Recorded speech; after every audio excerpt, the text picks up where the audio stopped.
Donc, la régression linéaire. Voilà. Le chapitre numéro 3, donc, il concerne la modélisation statistique qu'on trouve aussi dans l'intelligence artificielle. On commence par la corrélation et la régression simple. Donc, le coefficient de corrélation, il est en fonction de covariance et l'écart type, bien sûr. Si on a deux variables, x et y, on doit calculer l'espérance mathématique de x et l'espérance mathématique de y, puis l'espérance mathématique de xy. On trouve la covariance et on trouve l'écart type de x et l'écart type de y. Et voilà notre variable de corrélation R. Donc, toujours il est entre moins 1 et 1. Il est fort si il est proche de moins 1 ou bien 1. Il est nul si il est proche ou bien faible pour 0. Donc, on doit l'utiliser pour voir la régression entre les deux variables. Premièrement, pour la régression simple, on doit commencer par un petit exemple. Okay. Avant de ça, pourquoi, bien sûr, la régression? Donc, pour faire la prédiction, on l'utilise aussi pour les sciences physiques, les sciences sociales, l'économie, et aussi dans le domaine médical, finance et l'intelligence artificielle en général. Donc, l'exemple qu'on doit utiliser ici, par exemple, c'est est-ce qu'il y a une régression entre le prix et la mémoire vive d'une carte. Donc, on a quelques données. Le plotage ou bien le lignage de points, il nous donne le figure suivant. Donc, on remarque qu'il y a une régression linéaire claire ici. Mais pour trouver, bien sûr, la droite de régression, qu'est-ce qu'on doit faire? On a x1, c'est la taille de mémoire vive de M carte, et y leur correspondant. Ça veut dire à chaque taille de mémoire, il admet un prix. On cherche à travers le module, bien sûr, est-ce qu'on peut écrire y chapeau en fonction de x1 linéairement. On rappelle que la fonction linéaire, elle se crée de la manière suivante. D'accord? Donc, c'est pour cela qu'on doit chercher le θ1 qui est le coefficient dans le module. On peut commencer par θ1 ici, initialement, mais on remarque qu'elle est très loin des points de nuage. Donc, la meilleure façon, c'est d'utiliser l'optimisation et l'approximation mathématique. C'est pour cela qu'il faut définir le problème et modéliser la modélisation optimale. La modélisation optimale, il s'agit de, bien sûr, de donner les variables de décision et la fonction objective. Donc, la variable de décision ici, c'est θ, et la fonction objective, c'est la somme quadratique des erreurs. Parce que ici, bien sûr, on cherche à minimiser la distance des points par rapport à la droite. Donc cette fonction est convexe d'après ce qu'on a vu pour le chapitre 1 et chapitre 2, il admet un minimum. On peut utiliser aussi les conditions d'optimalité comme le premier ordre et ou bien le deuxième ordre aussi. Donc la partie théorique, il dit qu'il admet un minimum. C'est pour cela qu'on peut utiliser la méthode de gradient. Gradient descente, petit rappel, donc pour le chapitre 2, on a vu que l'itération de la méthode du gradient, elle se crée par cette formule. Donc θ1 égale θ1 moins alpha g' de θ1. Tel que alpha c'est le pas, et bien sûr le gradient ici c'est g' θ. Voilà, maintenant donc on commence par un θ1 et on fait les itérations. Bien sûr, lorsqu'on remplace gθ par leur formule et le gradient, la dérivée partielle estimée, on travaille sur une seule variable, donc on peut mettre directement g' de θ. On donne la valeur de alpha et l'epsilon, le critère d'arrêt, pour arrêter notre programme lorsque par exemple le gradient est inférieur, la norme du gradient inférieur à 0,01. Voilà. Donc, on peut plotter, bien sûr, notre résultat. Ça, c'est par exemple les itérations bien le temps, la fonction objective. Elle est décroissant maintenant, elle tombe vers 0. Voilà. Donc, à partir d'une certaine itération, donc, on trouve θ1, c'est presque 0,07, 0,6. Et voilà, maintenant, g de θ, on peut l'écrire, c'est 0, bien sûr, 0,0706 fois le variable x, ça bien sûr, pour trouver h. Donc on peut faire une prédiction, parce qu'on a trouvé par exemple la droite, la régression. On cherche ici quel est le prix des cartes mémoire qui ont la capacité entre 4608 et 13516 mégaoctets. Donc voilà, par exemple, c'est donc ici la carte mémoire, et ici le prix. Et donc on suppose, est-ce qu'on utilise ici, bien sûr, mégaoctets.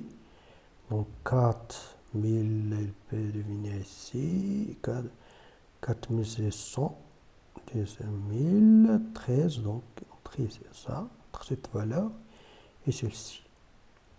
D'accord? Donc voilà, le prix, il doit être comme ça, entre 325,1 € et 953,62. Donc, comme on a expliqué pour le parti théorique que l'OPA, il faut qu'il soit bien choisi. Si on trouve à utiliser une méthode d'optimisation pour l'alpha aussi, ça sera mieux, mais il faut faire attention lorsqu'on a un problème de grande taille. Donc, c'est mieux d'utiliser une constante, mais avec un bon choix. Pas grand, pas petit. Pas petit. On peut utiliser la formule matricielle aussi pour trouver directement les paramètres de le module. On suppose ici qu'on a yi égale a plus b de xi. Donc la fonction objective, c'est la somme quadratique d'erreurs. On utilise théoriquement que le gradient de f doit être égal à 0, ça veut dire le dérivé partiel égal à 0 ici, par rapport à a, par rapport à b.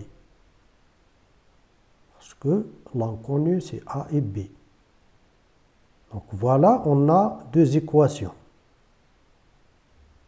Donc un système qu'on peut utiliser, bien sûr, pour trouver a et b.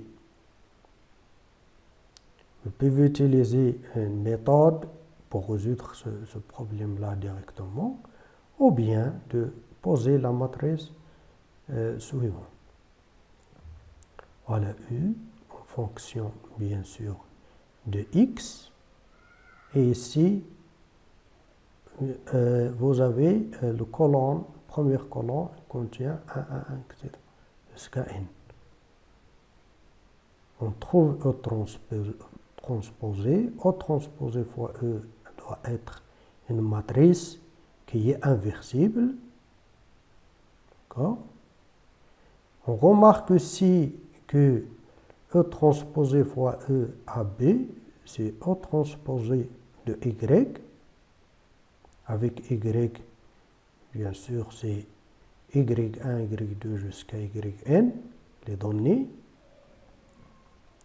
Donc, le système AB égale l'inverse de E transposé fois E, tout fois la matrice O transposé de Y.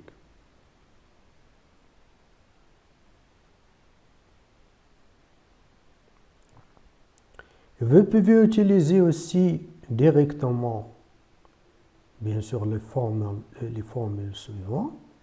B, c'est l'espérance de xy moins e de x fois ey sur sigma x au carré.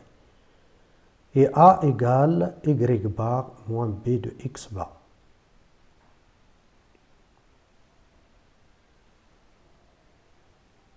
Pour la régression linéaire multiple,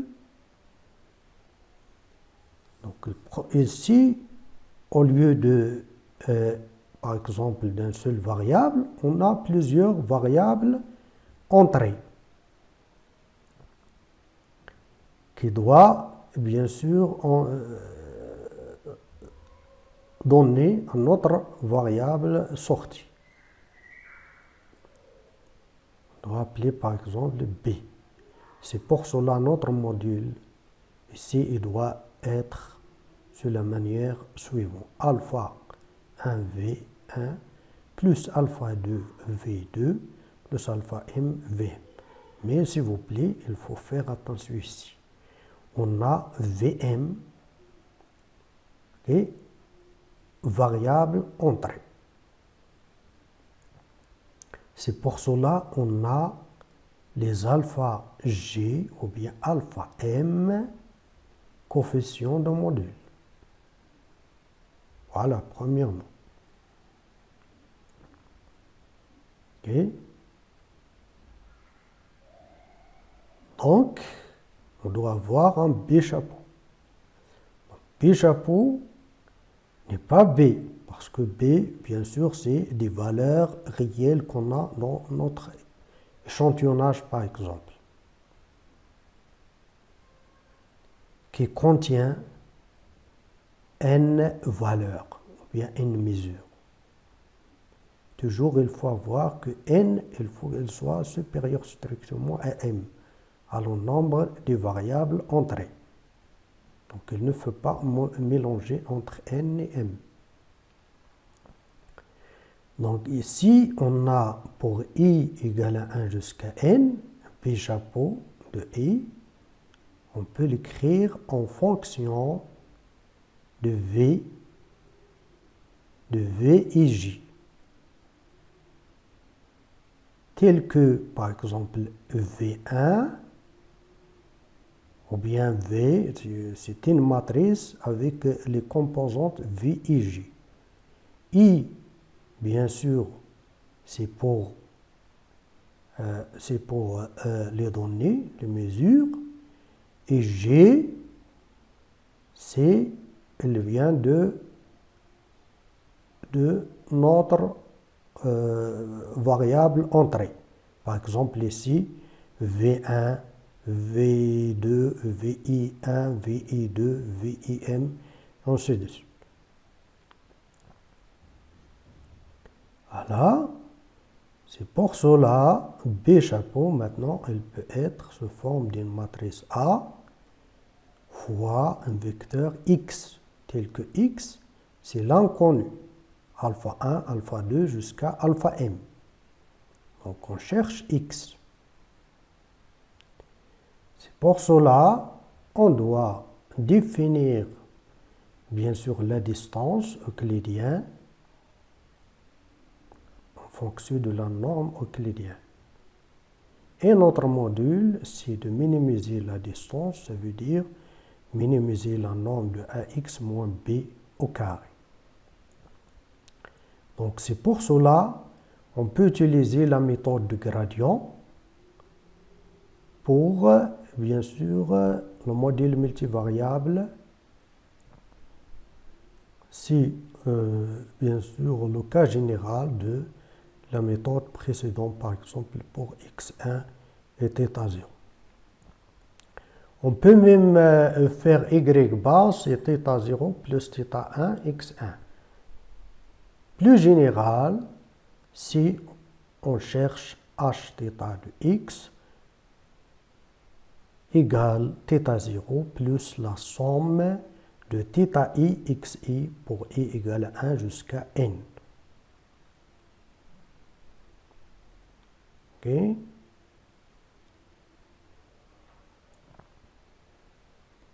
Voilà, donc ici une petite chose qui est un petit différent, c'est le nombre. Tout à l'heure, bien sûr, j'ai utilisé m, ici c'est n. Donc le nombre des variables entrant ici, c'est n.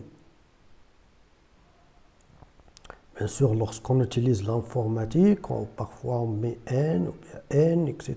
Donc, ça dépend de l'algorithme. Ça change le résultat. OK. Donc, pour le cas général, tout simplement, on cherche les composantes, bien les coordonnées de chaque vecteur. Par exemple, θ0, c'est θ0 moins alpha, le gradient. Au lieu de gradient, on doit faire, bien sûr, ici, la dérivée partielle. Parce que le gradient, on a vu, il contient la dérivée partielle dans les composantes.